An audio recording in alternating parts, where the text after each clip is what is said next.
시작. 짜라짜라 16번 시작. 지식과 기술, 지식이 있어야 되고 기술이 있어야 되고.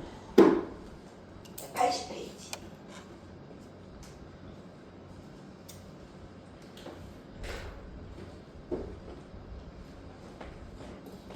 책을 여기다가 놓으시면은 이렇게.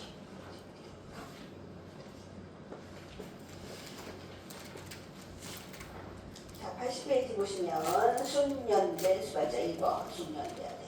지식이 있어야 되고 기술이 있어야 돼요. 그런 면에서 대상자의 불편함을 경감한다. 그러니까 불편함을 줄여준다는 거야. 대상자가 불편한데 더 불편하게 하면 안 되겠죠? 그래서 그 불편함을 줄이는 게 숙련된 수발자. 두 번째는 정보를 뭐한다? 정보를 뭐하는 사람이에요? 전달하는 사람이야. 정보를 전달하는 사람. 이 정보는 무슨 정보? 대상자의 신체적 심리에 관한 정보예요. 대상자의 개인 정보는 비밀이고, 대상자의 개인 정보는 비밀이지만 신체에 대한 정보, 심리에 대한 정보, 신체적 변화, 심리적 변화 가 생겼을 때는 그 정보는요, 나만 알고 있으면 안 돼요. 시설장 또는 관리 책임자, 간호사, 의료기관의 의료진에게 뭐한다? 전달해. 전달. 신체 심리에 관한 정보 밑줄 치시고요. 전달한다. 밑줄 치세요. 필요시 이들의 지시사항을 대상자와 그의 가족에게 뭐한다? 전달한다. 근데 전달한다 그러면 정보 전달자잖아요. 쉽죠? 근데 그 정보를 알려준다 이렇게 나올 수도 있어. 알려준다. 똑같은 거죠? 알려준다나 전달한다나 똑같은 거야. 그리고 그 밑에 서비스 내용 변경이 필요할 때는 기관에 뭐한다? 보고하는 역할을 수행한다.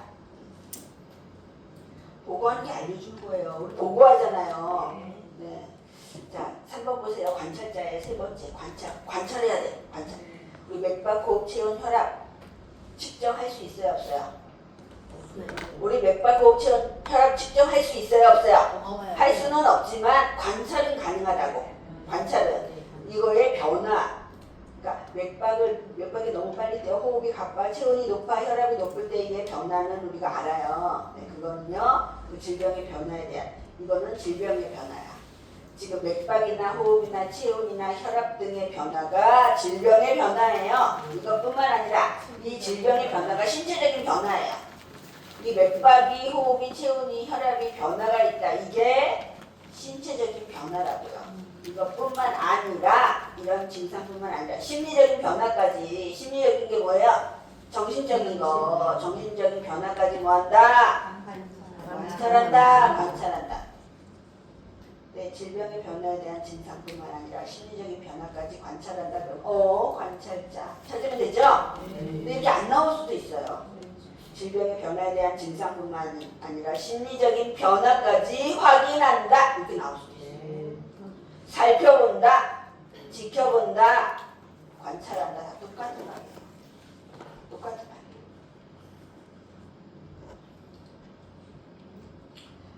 자, 4번은요. 말법과 상담자. 말법과 상담자는 효율적인 의사소통 기법을 활용하여 대상자와의 관계를 형성하고, 이 효율적인 의사소통 기법을 활용하여 대상자와의 관계, 어떤 관계를 형성해야 될까요? 어떤 관계?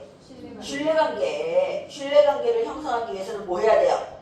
얘기, 말법, 의사소통을 통해서 신뢰관계가 형성이 되는 거예요.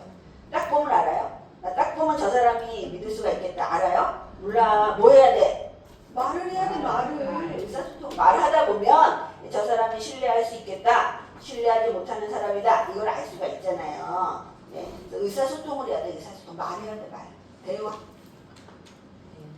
그래서 대화의 기법 같은 거 있잖아요. 의사소통 배우셨죠? 네. 안 배운 것처럼. 아니, 할 때마다 안 배우고 8장에 의사소통 나오거든요. 8장 했나 볼게요. 8장 했어요? 안 했어요?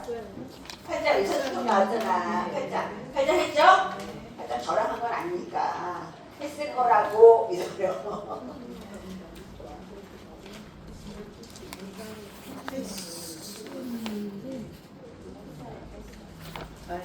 아니 이거 했을 거예요. 팔짱. 나전달 보고 있고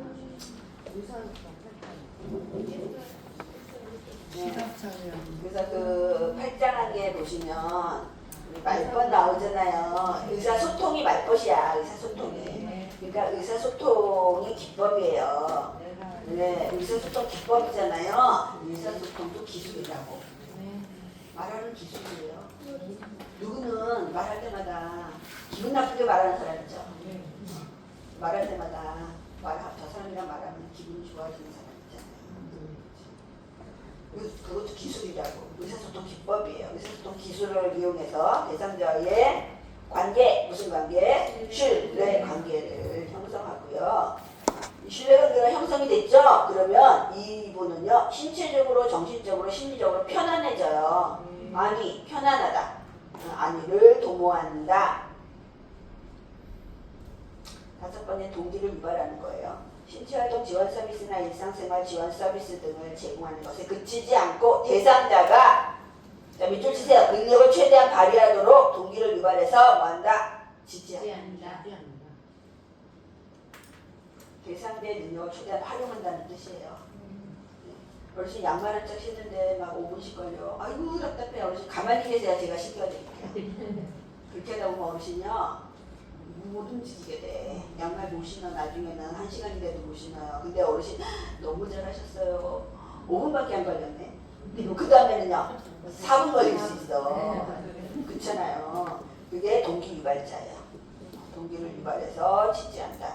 6번째, 옹호자. 옹호자는 법률 용어거든요. 변호사라는 뜻이야. 변호사. 편들어주는 거야. 편들어주는 거.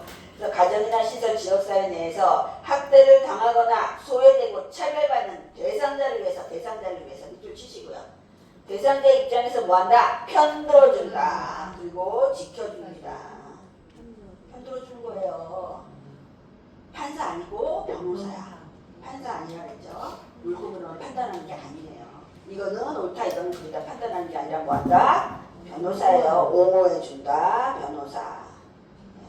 이게 요양보호사의 역할 6가지거든요. 다시 요양보호사의 역할 6가지. 시작. 수면대 수발자, 정보 전달자, 관찰자, 말벗과 상담자, 동기 유발자, 옹호자. 이렇게 6가지가 있고요. 자, 숙련된 수발자는요, 지식이 있고 기술이 있어야 돼.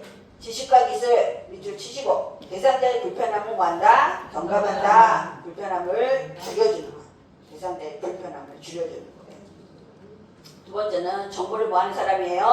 전달하는 사람이에요. 무슨 정보를 전달하냐? 신체적, 심리적 변화에 대한 정보를 전달한다. 알려준다. 자, 3번째는 관찰자. 네. 맥박, 호흡, 체온, 혈압 등의 변화. 이게 질병이에요. 질병의 변화에 대한 증상. 신체적인 변화뿐만 아니라 뭐까지? 심리적인 변화까지 관찰하는 거예요.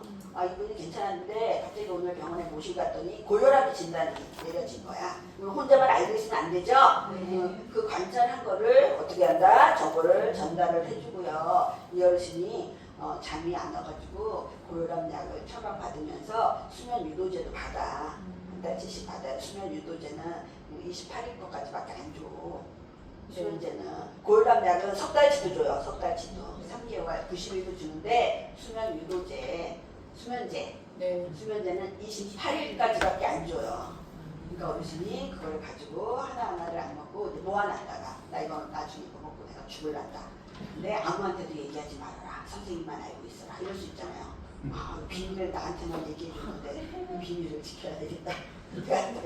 안 되는 거죠. 이런 것들을 이제 관찰한 다음에 어떻게 해요? 전달을 해주는 거죠. 관찰하면은 관찰자, 그 정보를 전달해주면 정보 전달자. 그러니까 어르신들을 항상 살펴봐야 돼. 항상 관찰을 해야 돼요. 요양보호사는 관찰해야 돼요. 그리고 그 관찰할 거를 수행해야 돼요. 그러니까 선생님들이요, 그 실습 나가잖아요. 실습하는 거 2가지예요. 2가지. 태도도 본다 그랬잖아요. 들으셨죠? 제가 말씀드렸잖아요. 태도를 본다고. 태도를 보는데 가서 이제 기록을 하는 거는 2가지야. 뭘 기록하냐면 관찰이에요. 관찰. 관찰한 거를 쓰는 거야. 그리고 뭐를 쓰냐면은 수행한 거 쓰는 거야. 그 관찰한 걸 수행한 거 쓰는 거야. 그러니까 홍길동 어르신이 이렇게 하지 말라 그랬죠? 네. 뽕땡땡. 뽕땡땡 어르신이 이렇게 할 수도 있고요. 뭐 A 어르신이 할 수도 있어. 뭐 뽕땡땡 어르신이 식사를 못 하셨다. 이게 관찰한 내용이죠. 그리고 두 번째는요. 뭐 프로그램을 하는데 뭐 김땡땡 어르신은 프로그램에 그 색칠 공부 프로그램이 재미없다고 하신다. 이 관찰한 거죠. 그 밑에가 이제 수행한 거잖아요. 그러면은 우리가 관찰한 걸 수행하는 거야. 관찰한 거죠. 자, 홍땡땡 어르신이 뭐 했어요? 홍땡땡 어르신이 어떤 걸 관찰했어요? 기술 그거 재미없다. 그거는 두 번째 어르신이잖아. 금방 이렇게 첫 번째 어르신은 뭐라 그랬어요? 밥을 못 먹어. 밥을 안 드신다 했잖아요. 그러면은 두 번째 수행한 거, 밥을 안 드셔서 좋아하는 무력이셨다. 이게 수행한 거죠. 그리고 왜? 두 번째 어르신은요, 뭐 한다 그랬어요? 재미없다 그랬죠? 색칠 공부 재미없다 그랬죠? 그래서 책을 읽어드렸다. 이렇게 그게 쓰는 거야. 수행이야. 그 수행이야. 그러니까는 요한보고서는 관찰한 거 수행한다고 생각하시면 돼요. 관찰한 거. 그래서 이제 그 실습 일지도 그렇게 쓰시면 돼요. 관찰한 내용, 수행한 내용 이렇게 쓰는 거야. 아시죠? 네. 별거 없어요. 별거 없어. 관찰한 내용, 수행한 내용 쓰는 거. 관찰한 걸 수행하는 거예요. 요한보고서는. 그냥 하는 게 아니라 관찰한 거, 어르신의 불편한 거를 관찰한 다음에 그거를 불편하지 않도록 수행하는 거죠. 또 관찰자, 말법과 상담자, 말법, 그리고 저기 의사소통이에요. 의사소통 기법. 그것도 기술이잖아. 의사소통 기법. 대화를 통해서 뭐를 한다? 관계를 형성한다. 무슨 관계? 신뢰 관계를 형성한다. 네, 그렇게 하다 보면요, 신체적으로, 정신적으로, 심리적으로 어르신이 모두 다 편안해져 안위를 도모한다. 5번은 동기를 유발하는 동기 유발자예요. 네. 대상자가 능력을 최대한 발휘하도록 동기를 유발해서 칭찬해 주는 거야. 잘했다. 네. 대상자가 능력을 최대한 활용할 수 있도록 동기를 유발한다. 여섯 번째 옹호자예요. 편들어 주는 거예요. 학대를 당하거나 소외되고 차별받는 대상자를 위해서 대상자의 입장에서 편들어주고 지켜주는 역할. 다음에 요양보호사 요구 금지행위. 금지해서는 안 되는 행위. 자, 요양보호사에게 요구해서는 안 되는 거예요. 요양보호사에게 요구해서는 안 되는 행위가 있습니다. 표를 보세요. 요양보호사 요구 금지행위. 요구해서는 안 되는 행위. 네, 행위는요. 숙제 가족만.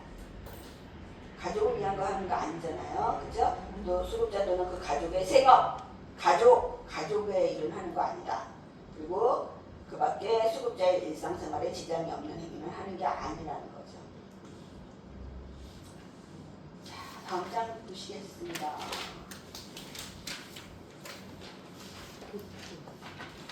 자, 다음은 요양보호사의 권익보호와 고충상담이 있어요. 그래서 시설에서는요, 요양보호사의 권리와 이익을 보호해줘야 돼. 권리와 이익을 보호해주고요. 고충도 상담을 합니다. 고충 상담해야 돼요. 이거는 이제 뒤에서도 나오니까 여기는 82페이지까지 해서 2장이 끝났어요. 네. 2장이 끝나서 네, 문제를 확인을 할게요. 완전 정복 보세요.